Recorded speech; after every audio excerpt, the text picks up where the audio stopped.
Hi, this is Jim and welcome back to my YouTube channel. At ito na nga yung hashtag for today. Hashtag MSKMSagip. Mag-tweet po tayo mamaya. At ito yung mga IG post ni David from yesterday. Yan nga, nasa Anytime Fitness Gym siya. Yung mga post niya. At ito yung action scene nila. At ito naman ang pinost ni Barbie sa kanyang IG stories. Yung anak ni Bina X Pinto ay love na love si Barbie na nakikita niya lang sa interview pa lang yan o iba pa yung yung actual show. So yan nga, sayang-saya yung bata kay Barbie kahit na interview lang. Fan ni Barbie siya, di ba? Ang bata pa lang niya. At ito naman ay pinost din ni Barbie na pinost din ng kanyang makeup artist na si Tony Aviles. 1 year na nga ang Maria Clara at Ibarra. Napakagandang si Barbie. Kaya ito, pinost nga ng GMA TikTok page kung saan pinagkaguluhan ng mga tao si David na magpa-picture. Ayan, at pinagbigay niya naman ng kanyang mga fans at nagtitili ang mga dalaginding. Grabe, no? Siyempre, ang gwapo nga naman yung ating pambansang Ginoo at marami siyang pinagbigyan na magpa-picture. O, yan, di ba? Meron pang groupie, di ba? Tisoy na tisoy, napakapula ng kanyang mga labi. At napakalaki ng braso, di ba? Yung macho, yan.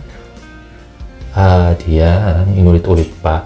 Ito ay pinost ng GMA TikTok page, David with the fans, sa shooting location.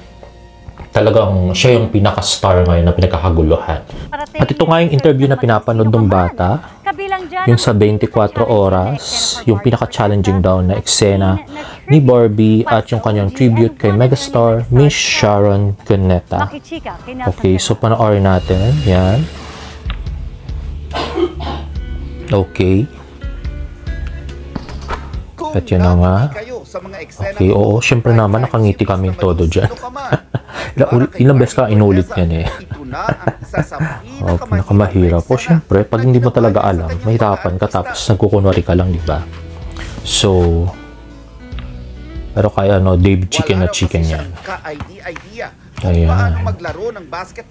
Oo nga naman. Mukha nga namang hindi, walang muscle, ka-muscle si Barbie. Hindi siya marunong ng basketball.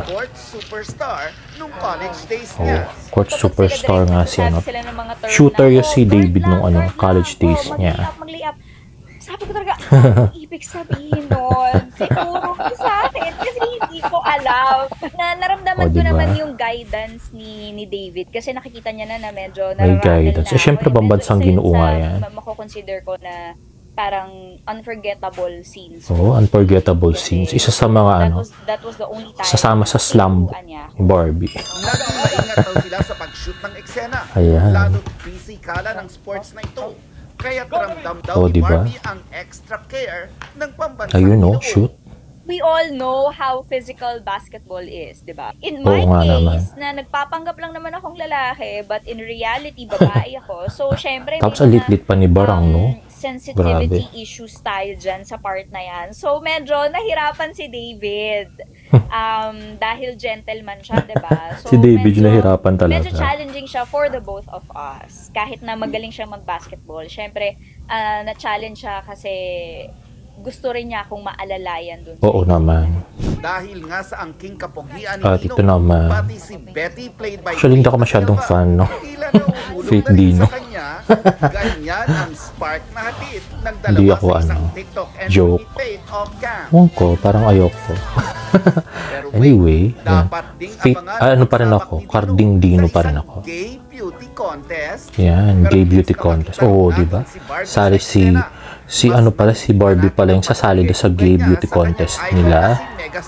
At pag magbigay-pugay kay Miss Megastar, Miss Sharon Cuneta.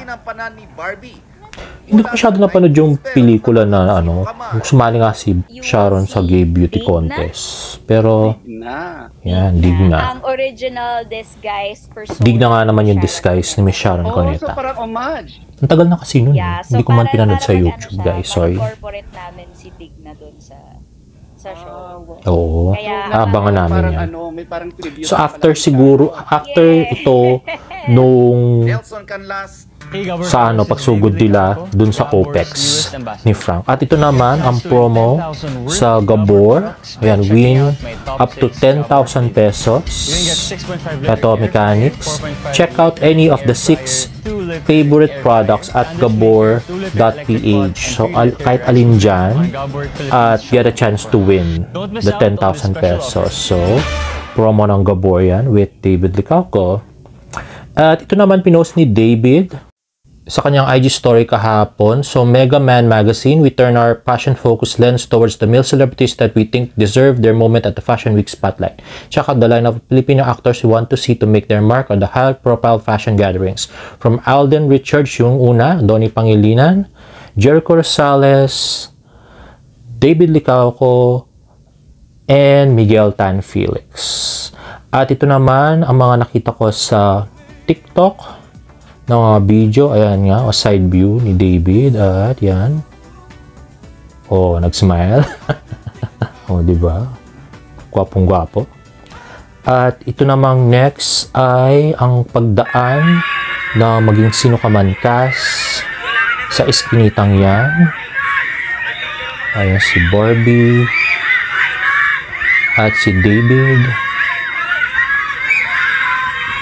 May police escorts at napakaraming bata. Ayan na, ini-slow mo pa nila. Ito talagang pinagkakaguluhan nga si Barbie at saka si David. Ay si Direct Zyro yung nakaitim. At ayan, nakatangka. Maskulado si David. Ang laki ng braso, di ba? Ayan. Ang puti-puti pa. Well, anyway, yun na nga. Nagsawa yung mga tao sa picture. At isa pa ito sa mga nakuha natin sa TikTok or sa Twitter yata to. Yan. Si David na malaking braso at nakatang pa rin. Hat na hat ang ating pambansang Ginoo. And lastly, ito yung tinuruan ni David si Barbie na mag-basketball.